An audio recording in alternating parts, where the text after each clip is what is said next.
hingga melihat orang terkaya di dunia. Saat wanita harus tunduk pada pria.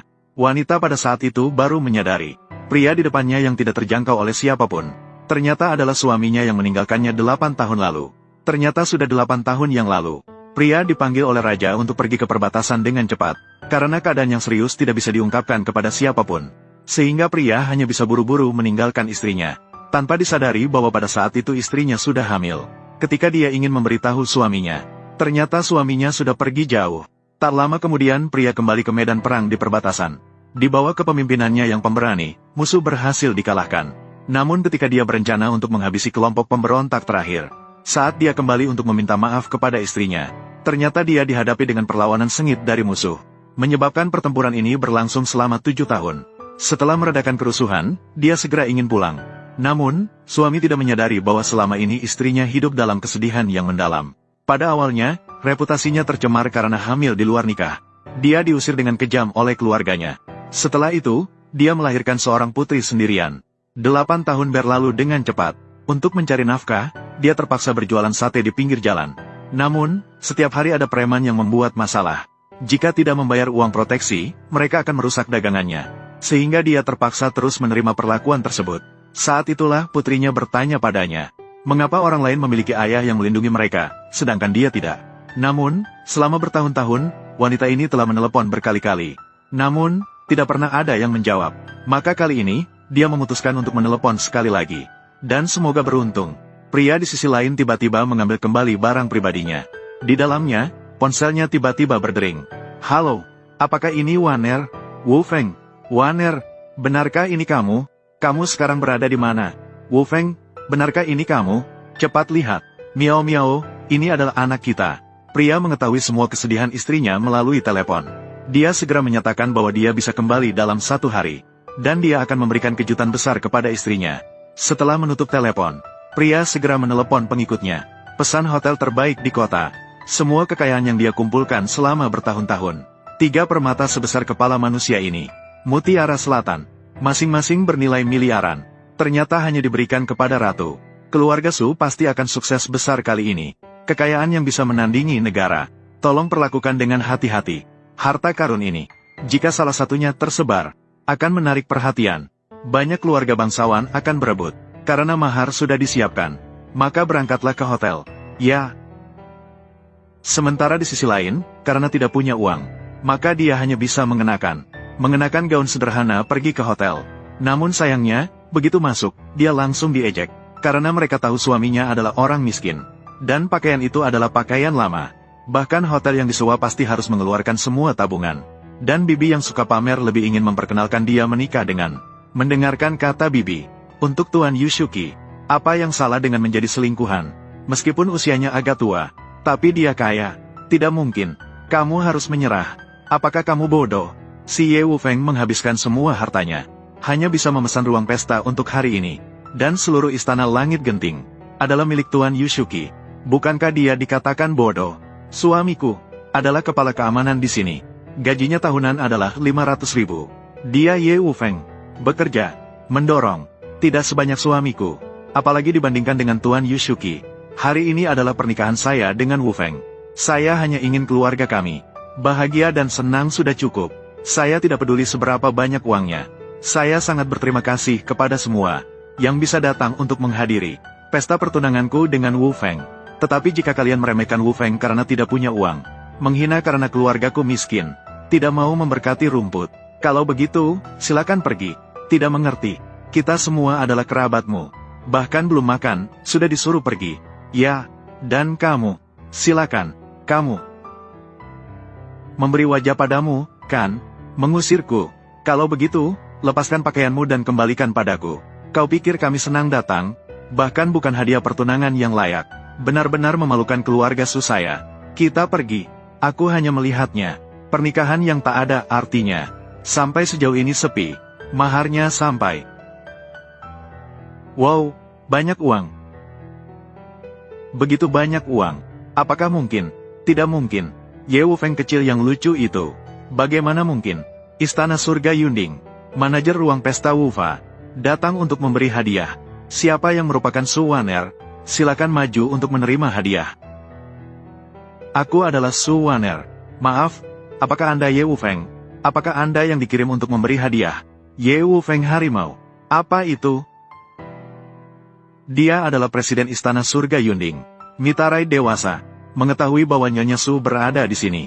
Saya dikirim untuk mengantarkan mahar. 5 juta. Ini adalah 5 juta loh. Ye Wufeng akan membawa batu bata seumur hidup. Tidak akan bisa menghasilkan uang sebanyak ini. Haruslah Tuan Mitsurugi memberi begitu mewah. Ternyata itu Tuan Mitsurugi. Haruslah Tuan Mitsurugi. Aku hanya akan mengatakannya. Pria malang itu Ye Wufeng. Bagaimana bisa mengirimkan hadiah yang begitu besar? Bisa berhubungan dengan Tuan Yushuki. Terlibat hubungan. Sungguh suatu kehormatan besar. Ya. Menikah dengan Tuan Yushuki. Maka silakan mundur. Saya tidak ingin uang ini. Kamu tidak tahu diri. Kerabat dan teman-teman yang terkasih. Su Waner dia sempit pandang. Ditipu oleh si Ye Wufeng si miskin. Telah ditipu. Dia tidak tahu. Menikah dengan Tuan Mitsurugi. Punya masa depan yang cerah. Kekayaan Tuan Yushuki mencapai miliaran. Kekuasaan yang besar. Bagi keluarga Su. Sangat membantu. Saya mengusulkan. Akan menikahkan Su Waner. Langsung berikan kepada Tuan Yutiansi. Kamu. Benar. Yutiansi adalah keluarga kaya. Si bocah busuk Ye Wufeng. Tidak bisa mengeluarkan 1 sen pun. Pergi. Lepaskan ibuku. Jika kamu ingin uang. Ayahku punya 500 ribu. Apa itu? Ayahku punya 10 miliar. Banyak omong. Berapa banyak uang yang dimiliki orang miskin seperti Ye Wufeng? Bongkar bagian-bagiannya. Tidak sebanding dengan 5 juta. Sejumlah kecil. Itu yang dimaksud. Di mana uang Ye Wufeng? Apa dengan maharannya? Ayahku punya mas kawin. Jangan memukul ibu kami. Kamu gadis busuk. Miao miao. Kenapa memukul Miao Miao? Miao Miao tidak salah. Wufeng punya mas kawin. Dia akan datang. Ah, aku jijik. Dia orang miskin. Meskipun punya, tidak sebanding dengan Tuan Yutiansi. 5 juta. Jika tidak mendengarkan, aku akan mengalahkanmu juga. Mas kawin Ye Wufeng sudah tiba. Apa? Keluarga Su memiliki putri Su Waner. Setia. Tidak pernah meninggalkan. Mengguncang langit dan bumi. Musim gugur Qiu Yue menghormati kepala keluarga Ye. Janji Ye Wufeng. Membawa dengan modal miliaran. Datang untuk melamar Su Waner. Baiklah. Tak perlu bicara lagi. Seperti nyata. Ye Wufeng meminta kalian untuk berakting. Pasti menghabiskan banyak uang. Ahahaha. Tunggu Wufeng kembali. Kamu masih ingin menunggu si kecil yang imut itu. Kamu menunggunya selama 7 tahun. Lalu apa hasilnya? Dia mempekerjakan sekelompok aktor. Untuk menipumu. Tidak mungkin. Wufeng pasti akan datang. Tunggu. Kamu bilang Ye Wufeng. Kamu kenal Raja Zhenbei, keluarga terkemuka dinasti Xia. Kepala keluarga saat ini. Raja Zhenbei, kepala keluarga Ye. Mungkin aku salah mengenal. Namanya sama saja kan? Dia adalah yang dianggap berharga oleh tuannya. Ratu yang dicari dengan segala cara. Hahaha. Dia, si kecil yang imut. Kembali, lalu apa? Ah. Berani menghina nyonya. Mencari mati. Budak ini harus mati. Budak ini menyapa nyonya. Menyapa nyonya. Menyapa hamba. Kalian pasti salah paham. Saya tidak mengenal kepala keluarga Ye. Tidak akan salah. Tuan Ye Wufeng. Awalnya adalah keluarga bangsawan terkemuka di Daxia. Kepala keluarga Ye. Seharusnya menikah dengan Anda 7 tahun yang lalu. Hanya tertunda oleh perang. Kamu keluarga di Beijing. Kepala dari semua keluarga bangsawan di Daxia. Keluarga Ye yang mengendalikan separuh kekayaan Daxia. Kepala keluarga Ye. Kamu Wufeng. Tidak mungkin. Benar-benar tidak mungkin. Sekarang tahu takut. Ini adalah kesalahpahaman. Kesalahpahaman. Saya hanya bercanda dengan Waner. Saya dulu sangat menyayanginya. Saya benar-benar tidak bermaksud untuk merendahkan dia. Keponakan Waner. Tolong minta belas kasihan pada bibi. Jika Tuan merendahkan, hamba akan mati. Nyonya, tolong jangan terlalu lembut hati. Apa gunanya memiliki kerabat seperti ini? Orang datang, potong satu tangannya. Tidak, kita salah. Tunggu sebentar. Atau, biarkan saja begitu. Meskipun mereka doyan uang. Bagaimanapun, mereka semua tetap kerabat keluarga saya. Apalagi, Hari ini adalah hari pernikahan besar Waner. Anda adalah mertua tuan rumah. Tentu saja aku mendengarkanmu. Biarkan dia pergi. Hahaha, aku tertawa sampai mati. Saya benar-benar tidak bisa menahan diri. Lucu banget. Kamu siapa lagi? Saya pikir, saya merasa baik. Ye Wufeng hanya seorang yang lucu. Tidak terduga, dia masih menjadi pusat perhatian. Lucu yang tidak takut mati. Berani. Bagaimana? Suaramu keras sekali. Saya tidak percaya memberikanmu 10 keberanian. Kamu juga tidak manusia. Siapa kepala keluarga Ye? Kekayaan tak tertandingi. Kekuatan yang menindas segalanya. Keluarga teratas di Daxia. Di bawah perintah, keluarga Su bisa naik ke langit. Dia Su Waner. Bahkan bekerja untuk orang lain demi membesarkan anak. Dihina oleh orang selama 7 tahun. Apa maksudmu? Kalian masih tidak menyadari. Orang-orang ini, mereka adalah aktor yang direkrut oleh Ye Wufeng. Kamu tidak akan berpikir. Dia memiliki nama keluarga yang sama dengan keluarga Ye. Dia pasti kepala keluarga Ye. Hampir saja kalian berhasil menakut-nakuti saya. Jika Ye Wufeng adalah kepala keluarga Ye, keluarga Su pasti sudah lenyap. Posisi kepala keluarga Ye begitu tinggi. Bagaimana mungkin dia tertarik padamu, Su Waner? Nyaris saja dia tertipu olehnya. Itu karena 7 tahun ini, Tuan telah berperang untuk negara. Berperang. Dia hanyalah seorang kuli. Menurut pendapatku, dia pasti sudah kabur. Dia pasti bersembunyi. Ya, si kecil imut Ye Wufeng. Masuk ke medan perang. Dibunuh setiap detik. Ternyata bisa bertahan hidup selama 7 tahun. Pasti dia adalah si kecil yang imut. Kesalahannya semakin besar. Kalian sekelompok katak di dalam sumur. Hanya bicara omong kosong. Bawa orang ke sini. Aku ingin melihat siapa yang berani menyentuhku. Pacarku adalah kepala keamanan di sini. Dia mengawasi ratusan orang di bawahnya. Kebohongan Ye Wufeng. Aku bisa dengan mudah membongkar kebohongannya dengan 1 telepon. Tunggu saja. Kalian sudah mati. Menyamar sebagai kepala keluarga Ye. Sekarang sudah baik. Keluarga-keluarga kaya di Nanjiang ingin menyingkirkan dia. Ajak keluarga Ye untuk berpartisipasi. Hahaha.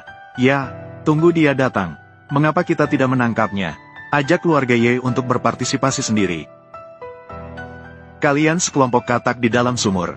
Tidak tahu tuan rumahku. Nona Murong. Tolong biarkan aku yang melakukannya. Orang-orang ini telah terlalu menghina Wufeng. Aku tidak akan pernah mengizinkannya. Wufeng adalah pahlawanku. Bukan seperti yang kalian katakan. Penipu yang penuh dengan kebohongan. Meskipun dia hanyalah seorang pengikut biasa. Atau bahkan seorang korbannya. Mereka yang mengorbankan hidup dan darah untuk negara. Dia adalah pahlawan sejati. Bukan kalian sama sekali. Bisa dilecehkan seenaknya. Hahaha. Fitnah. Apakah kamu ingin mengatakan, Wufeng bukanlah seorang pengikut biasa? Dia adalah tuan rumah sejati keluarga Ye. Benar. Wufeng tidak akan menipuku. Tunggu dia datang. Anda akan menyesalinya. Dengan tindakan kalian sendiri. Cukup. Tanpa bukti. Bagaimana membuktikannya? Wufeng adalah tuan rumah keluarga Ye. Wanseng benar. Kamu bilang Ye Wufeng adalah kepala keluarga Ye. Tapi tunjukkan buktinya dong. Dia tidak punya bukti apa-apa. Hanya saja, dia hanya dimainkan oleh Ye Wufeng. Benar-benar tidak menangis sebelum melihat peti mati. Nyonya, saya baru saja memberikan Anda tanda pengenal itu. Cukup untuk membuktikan identitas Tuan. Jadi maksudmu adalah, ini adalah tanda pengenal kepala keluarga Ye. Tanda pengenal ini terlihat lebih mulia daripada tanda pengenal gubernur 1000 kali lipat. Inilah yang disebut dalam legenda. Tanda pengenal nomor 1 di dunia. Tanda pengenal kepala keluarga Ye. Benar. Inilah tanda pengenal nomor 1 di dunia. Begitu tanda pengenal ini dikeluarkan, semua keluarga bangsawan di Daxia akan tunduk dan menyambut dengan hormat. Mereka yang tidak menghormati akan menjadi musuh semua keluarga bangsawan di Daxia. Pengucilan keluarga. Tanda pengenal nomor 1 di dunia. Sangat berharga. Mengapa Wufeng memberikannya padaku? Tuan telah mengatakan, semua kehormatannya, kekuasaan, akan dibagikan denganmu. Hahaha, saya dengar tanda pengenal nomor 1 di dunia, adalah milik kepala keluarga Ye, tidak pernah meninggalkan tubuh selama ribuan tahun. Betapa mulianya harta ini. Ye Wufeng tidak tahu dari mana mendengarnya. Membuat yang palsu, tidak perlu dikatakan. Si kecil yang lucu ini, bagaimana bisa ada barang ini? Benar-benar berakting dengan lengkap. Namun, apa yang Anda abaikan adalah hal yang paling penting. Itu adalah Ye Wufeng. Tidak mungkin menjadi tuan rumah keluarga Ye. Hahaha, aku terbahak-bahak. Apakah kau menganggapku sebagai si kecil yang lucu? Kalau ini adalah perintah pertama di dunia, aku berlutut dan memanggilmu ibu. Akhirnya kalian sandiwara. Terbongkar sudah, hahaha. Aku benar-benar meremehkan si kecil yang lucu ini. Berani meniru bahkan perintah pertama di dunia. Benar-benar untuk pamer. Bahkan tidak peduli dengan nyawa. Itu juga benar. Ye Wufeng hanyalah seorang pengikut yang lucu. Tidak memiliki latar belakang. Dari mana dia memiliki kualifikasi? Pantas dengan perintah ilahi seperti ini. Sekarang sudah bagus. Jika kau tidak menunjukkan lencana ini, masih belum bisa dibuktikan. Ye Wufeng bersalah atas menyamar sebagai tuan rumah. Sekarang ada bukti dan saksi. Ye Wufeng sudah pasti mati. Keluarga Su juga sudah pasti mati. Su Waner, apakah Anda masih merasa malu untuk memberikannya kepada keluarga Su? Tanpa disadari, kematian sudah semakin dekat. Apakah malu yang Anda alami belum cukup? Saya percaya tidak ada angin. Dia tidak akan menggunakan kartu palsu untuk menipu saya. Nyonya. Tidak perlu banyak menjelaskan kepada mereka. Orang-orang ini sungguh memalukan. Masih menjadi badut. Sungguh lucu. Cukup dengan memeriksanya, kita akan tahu apakah itu benar atau palsu. Cukup diperiksa untuk mengetahui apakah itu benar atau tidak. Mencari mati. Betapa mulianya perintah tuan rumah. Apakah kamu, si kecil yang lucu, bisa menyentuhnya? Bisa disentuh. Jika ada kesalahan sedikit saja, semua keluarga bangsawan di dunia akan menjadi musuh keluarga Su Anda. Memusnahkan seluruh keluarga. Memusnahkan keluarga. Hanya karena selembar kartu ini. Hahaha. Akan membongkar trik kalian sekarang. Hahaha. Tidak bisa merusak, kan? Kartu ini hancur. Saya pikir dengan kartu ini yang rusak. Saya melihat kartu ini. Bagaimana bisa membuat saya memusnahkan keluarga? Ini benar-benar perintah nomor 1 di dunia.